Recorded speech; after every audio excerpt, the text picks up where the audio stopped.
Hi friends, and welcome back to my channel. My name is Cayenne, and today I'm here to talk to you about the series I want to finish in 2021. This is a dangerous game that I'm playing. I am setting myself goals in 2021 directly after setting myself goals in 2020 that I did not meet. I don't know that I have ever set myself goals at the beginning of the year and then proceeded to meet them. So perhaps this is an awful idea, but here I am doing it anyway. So the one reason I think that this goal might work out is it's something that I'm already kind of okay at. There is the danger that because I am making it a goal, I'm like gonna go right downhill at it just based on the fact I'm calling it a goal now. But we're being positive. 2020 is almost over. We're heading into 2021, which is going to be fundamentally the same but theoretically different. I'm hopeful.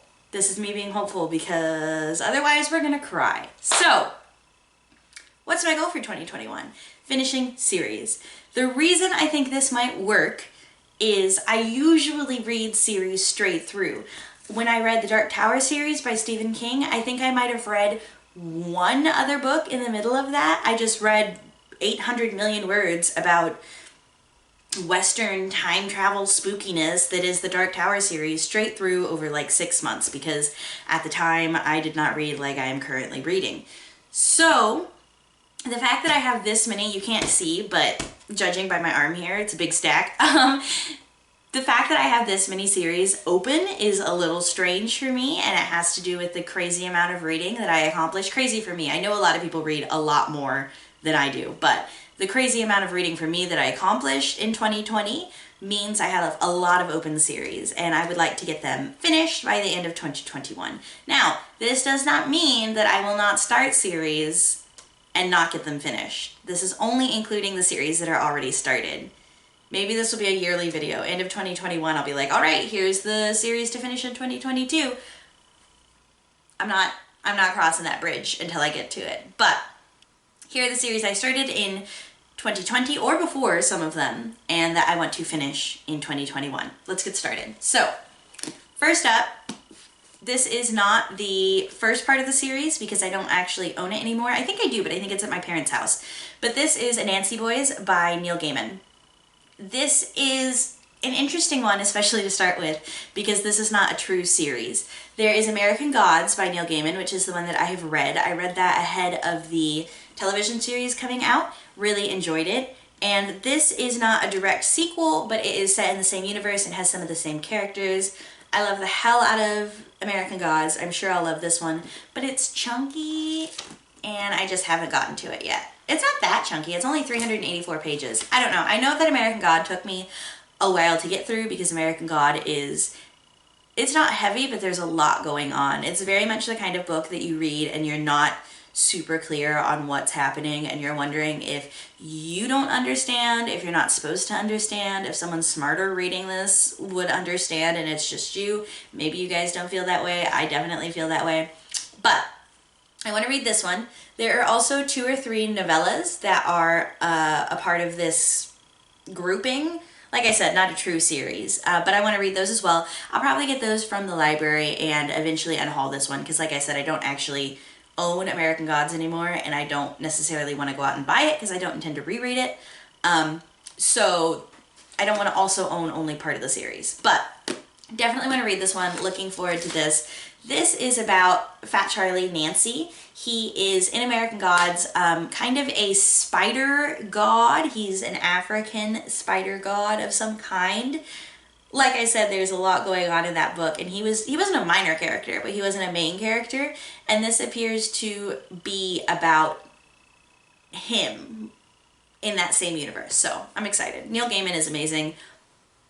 I'm excited to be here. I've also read Good Omens by him, which was life-changing. The more I talk about this, the more I just want to like put down what I'm reading and read this one right now. But I'm not going to do that because I have all my reading booked up until the end of 2020. So put this one away. Don't think about it. Don't look too close. Next up. I only have 3 books of this because my arms aren't big enough to hold the actual amount that I need to read. But this is the Berserk series by Kentaro Miura. This is number 12, which is the next one that I have to read. I've read the first 11. And then we also own 13 through 40, which are all the ones that are currently published. Now, this is a manga. It's not super quick reading, but it's not slow reading. It's just pictures and words and more comic than true story. But it definitely takes some time. And I definitely want to get through it before the end of 2021. The other two books that I have here are the Flame Dragon Knight, which is, I think, like a separate standalone type of story thing. And then this is a guide. I'm not even sure if this is a book or if it's just info about the drawing, but I'd like to look through this as well. This is all my fiance stuff. This isn't really my scene. He got me into it and now I can't stop. Berserk is about Guts, who is suffering personified. Guts's life is awful to a absurd degree. Everything goes wrong. Everything that can go wrong goes wrong for him. It's blood, it's misery, it's every trigger warning you can think of, and it's a whole bunch of people fighting in fantasy medieval Europe, and it's pretty good. It's enjoyable for me because I enjoy thinking, like, my God, what can happen next? Like, how can we get any worse than it already is? And it always happens. This series is Murphy's Law nonstop. The other really cool thing about this is by Kentaro Miura, but he wrote it and he draws it. So I don't know what he has done with his life other than this. I assume this can be the only thing that he's done because the amount of work that goes into this just boggles the mind. Insane. Looking forward to reading these. I'm gonna get my driver's license. It's only gonna take me one more year. One more super duper year. Next up, we have Miss Peregrine's Peculiar Children series. This is the first one, Miss Peregrine's Home for Peculiar Children. They are all by Ransom Riggs. I have read this one, and I have also read Tales of the Peculiar, which was a short story collection that's kind of a companion. I think originally this was supposed to be a trilogy, but it no longer is. By the end of 2021, there will be 5 more books left for me to read. The next one is Hollow City, then Library of Souls, A Map of Days, The Conference of Birds, and then coming out February 23rd of next year, The Desolations of Devil's Acre. So I will have all those to read by the end of 2021. Definitely think it's doable. I actually already have Hollow City on order from my library to come at the beginning of the new year for me to read, and then I'll probably order the other one shortly after. This book, if you are unfamiliar, is really fun because it is filled with pictures. These are all found photographs that the author Ransom Riggs got from various collectors or collected himself. He includes an index in the back of the book that talks about where he found them. And the story itself, I guess, was built off of these photos. But what you end up with is a story of folks who are peculiar. These are folks who have various, basically special powers, and they all have something different. So there's a child who is invisible. There's one who can create flame in her hands. There's one who can create these little golem figures up out of clay. They all have different things that they can do, and they're all children because there is something horrible hunting the peculiar children. So they are all kept safe in a time loop, various time loops actually, created by these bird women called, I'm going to take a shot in the dark here, Imbrins is how I read it in my head. I'll put how it's spelled up here or over here. I don't know, I'll put how it's spelled somewhere. And somebody smarter than me can say how it's pronounced. I say Imbrins, but they are bird women, hence Miss Peregrine. She can actually turn into an actual peregrine, and they are able to loop time. So the time loop that this book takes place in is a 24-hour time loop right before bombs hit, and the children are all still, it seems, maybe like 8 to 17, but in fact they're 80 or older because that much time has passed. They just never age. This story is about Jacob, whose grandfather was one of the peculiar children.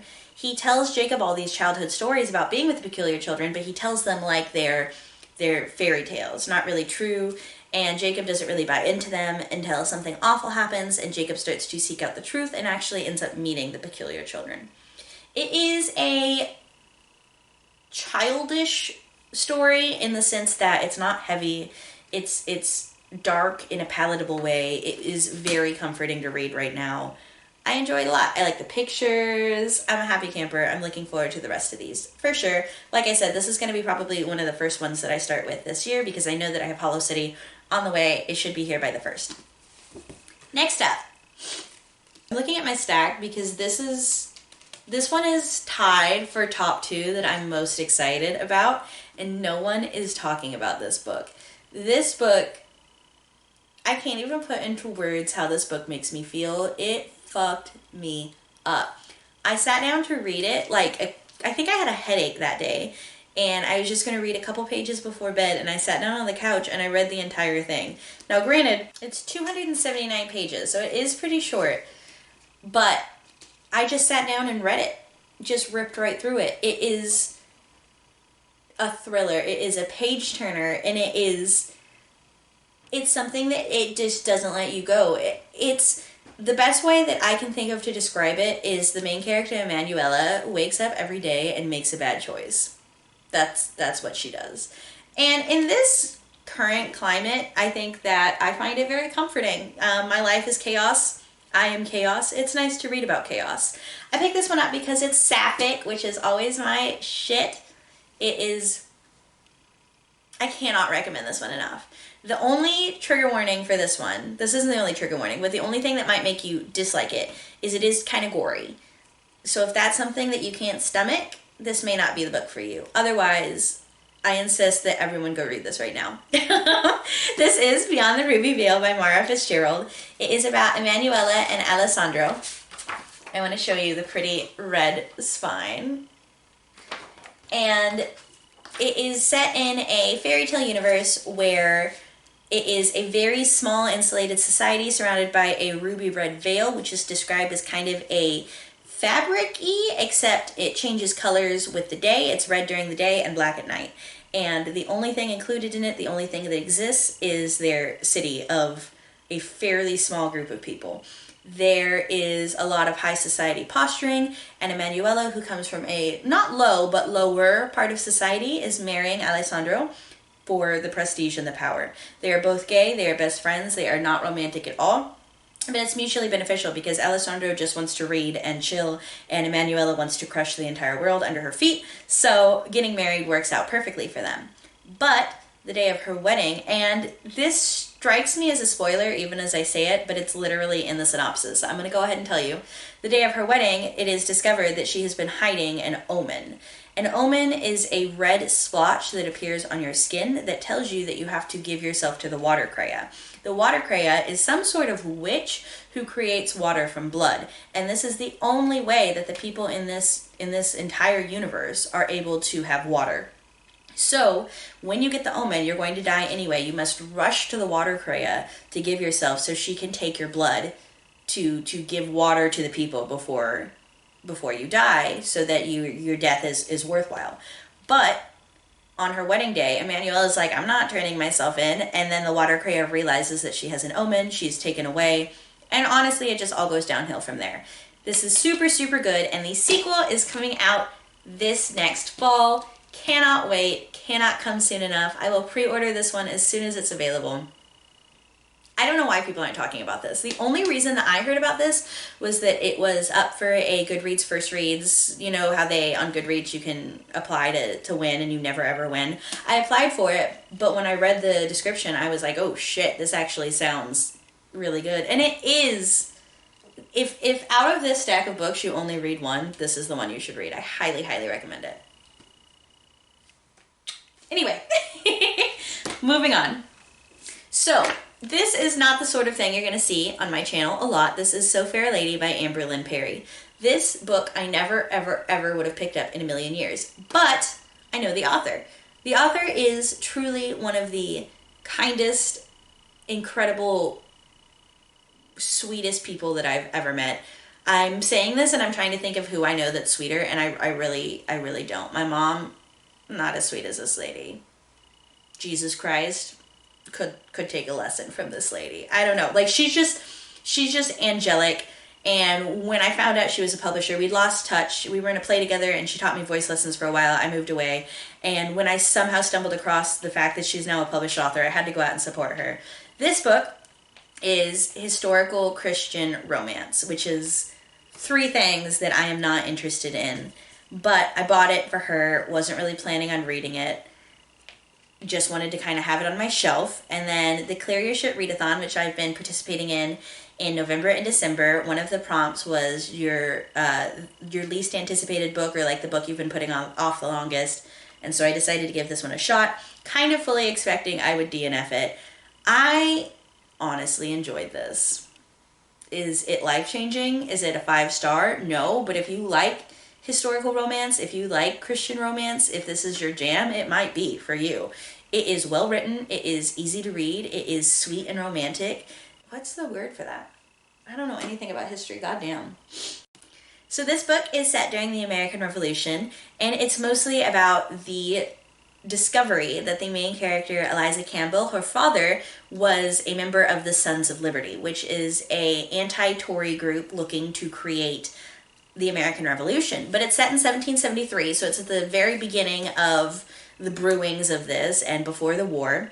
She's 20 years old, and her little sister Kitty is 17 when their father dies, and she doesn't know anything about his leanings. She's been raised as like a good Tory girl her whole life. But then when he dies, he leaves her a letter telling her, hey, this is how I really feel. You should seek out the truth. I think you need to know about this. So she starts to try to find out about this. But meanwhile, she's been proposed to by Samuel Martin, who has been courting her forever, it seems like, and he is a staunch redcoat who at the same time, it turns out, is blackmailing Thomas Watson, who was also a member of the Sons of Liberty with Eliza and Kitty's father.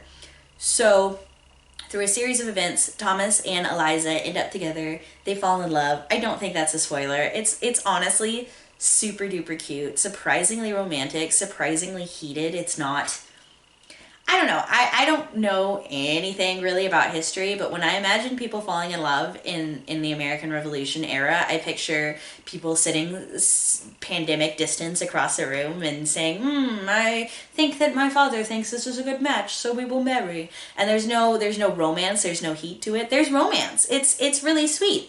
And I enjoyed it, honestly, 10,000 times more than I thought that I would.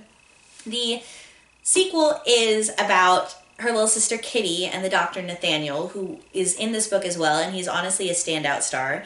And there's a couple more novels and then a little Christmas novella, and I'm definitely going to buy these to support Amber and to have on my shelf and to read. They're honestly a blast. I don't recommend this to everyone, but even for someone like me who would never take this recommendation from anyone else, I really enjoyed this. And I don't know, if it appeals to you, check it out. This is a series I'm definitely going to finish in 2021. I say that like I'm not intending to do all of this. I really am truly intending to do all but the next one of these in 2021. But this one for sure will happen. So, this is my big question mark. This is the one that stands in the way of me actually finishing all of these in 2021. This is the Lost Adventures. This is a bind-up of all of the comics that were published during the original airing of Avatar: The Last Airbender. I guess that they were published in magazines and DVDs and that sort of thing, according to some information in the back of this book. And this is the original bind-up of it. But since this has come out, there is a whole series of graphic novels about Avatar: The Last Airbender. And I would like to read them in 2021. Now, that's iffy. Because my library doesn't have them, and that's a whole lot of graphic novel for me to buy in 1 year. That would be my whole book budget and then some. So what I'm definitely going to do is I'm going to request them at my library, which I think you should do anyway. It's good for the libraries. It's good for the authors. If you like a book, even if you've already read it, I don't think it's a bad idea to request it at your library if your library doesn't have it, to support that author in your library and helping people find the books you like. But this is a long shot. We're going to see what we can do. I will definitely make some progress in this one, but finished, I wanted to include it because it is an open series. We'll see. Final answer, we'll see. All right. I said with Beyond the Ruby Veil that there were 2 books that were tied for the ones I'm most excited for the sequels for. This is number 2. This is Raybear by Jordan A. Fueco. This is one of the best books I've read this year, hand down. This is one of the best books I've ever read, hands down. This book, I don't even want to talk about it. I don't want to tell you about it. I just want to read it again. That's what I want to do with my time right now. This is so good. You've probably heard about it. Everyone's talking about it. It is everything that everyone says that it is. It is insane. So, this is to put it the best way that I know how. Have you ever read a book? This is something that happens to me a lot with books that I really like, and I hope that you will be able to relate to this. Have you ever read a book where you wish that there was no passage of time, there were no time skips, and you could just read the mundane stuff that the characters were doing just to, like, know everything that happened? You just want to spend that much more time? That was this book for me. So, in case you've been living under a rock, you don't know what this book is about. This book is about Terasai. Terasai is raised by the lady who is her mother, who is super distant and not involved and rarely there, but Terasai loves her and worships her. And Terasai is super intelligent and raised for a very specific purpose that is not made clear to her. But eventually, when she turns 11, she is sent off to apply to join a council belonging to the prince. But she has been put under some sort of constriction that is asking her to do something that she doesn't want to do. That's a super vague summary. I don't know what qualifies as spoiler in this one and what doesn't. I should feel comfortable because, like I said, you've probably heard about this, but this book, there is not a moment of rest. There is not a moment in this book that is not completely integral to the story and to what is happening.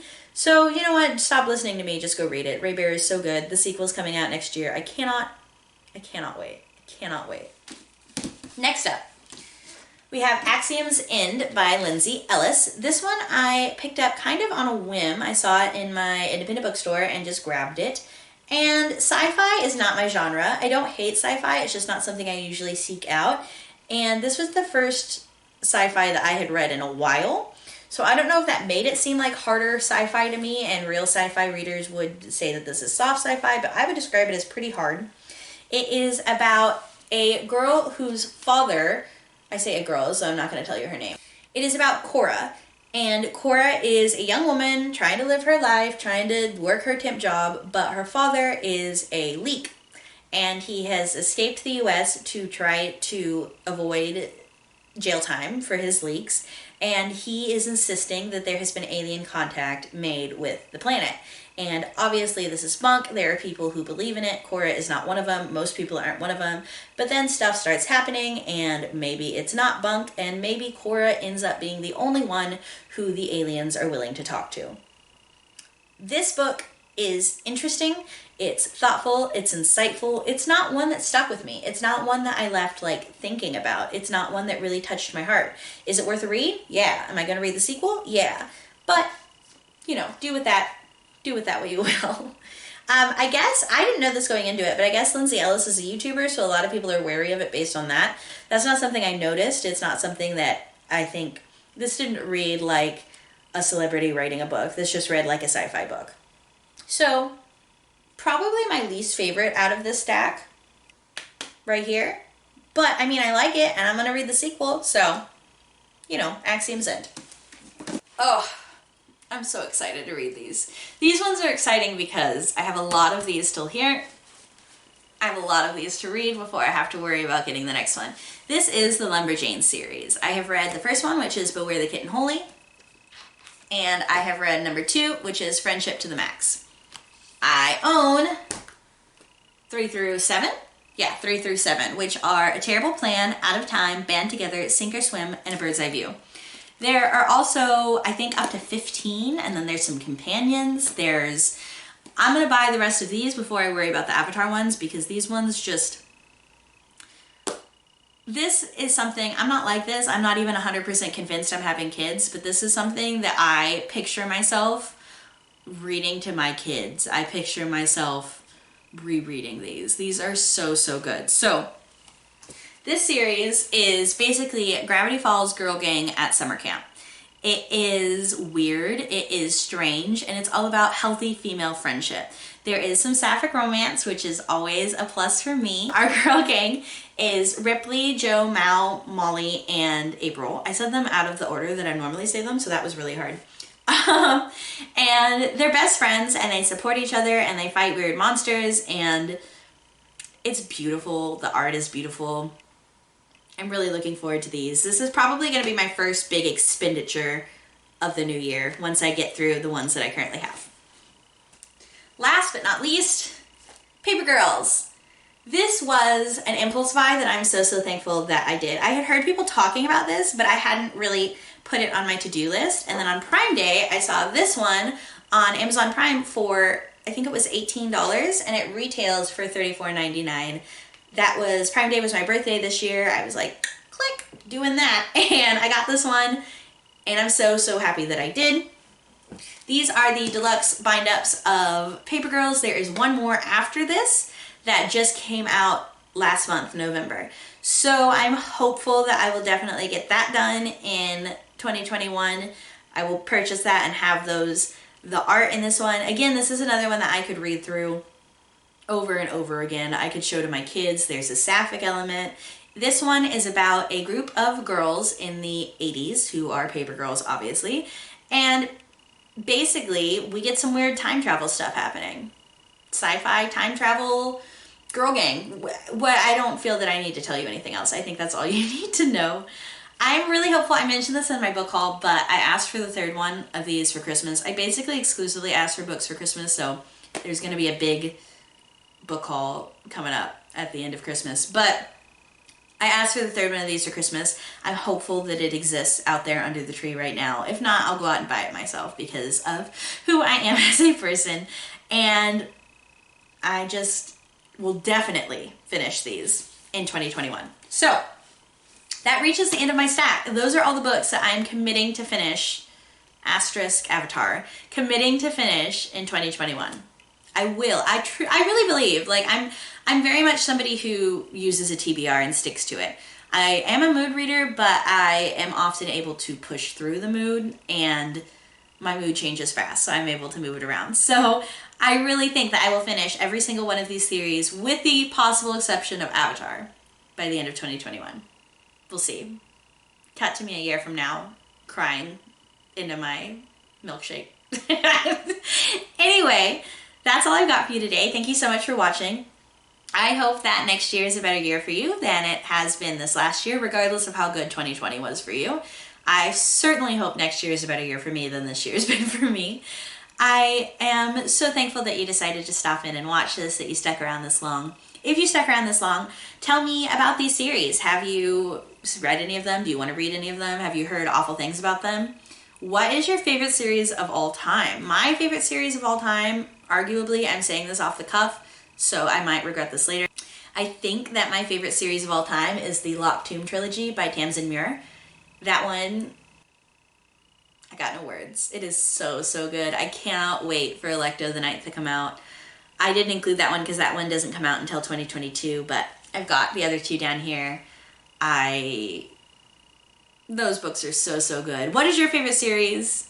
If you hated this, give it a thumbs down. If you liked it, give it a thumbs up. You know how that works. Please leave a comment down below. Tell me whatever. Tell me you hated this. Tell me you hate my lighting. I'm going to say that every time. Maybe that'll be my brand, is telling you to hate my lighting. Tell me what you thought. Say hi. I would love to hear from you. Subscribe if you want to. And regardless, I'll see you next time, okay? Thank you. Bye.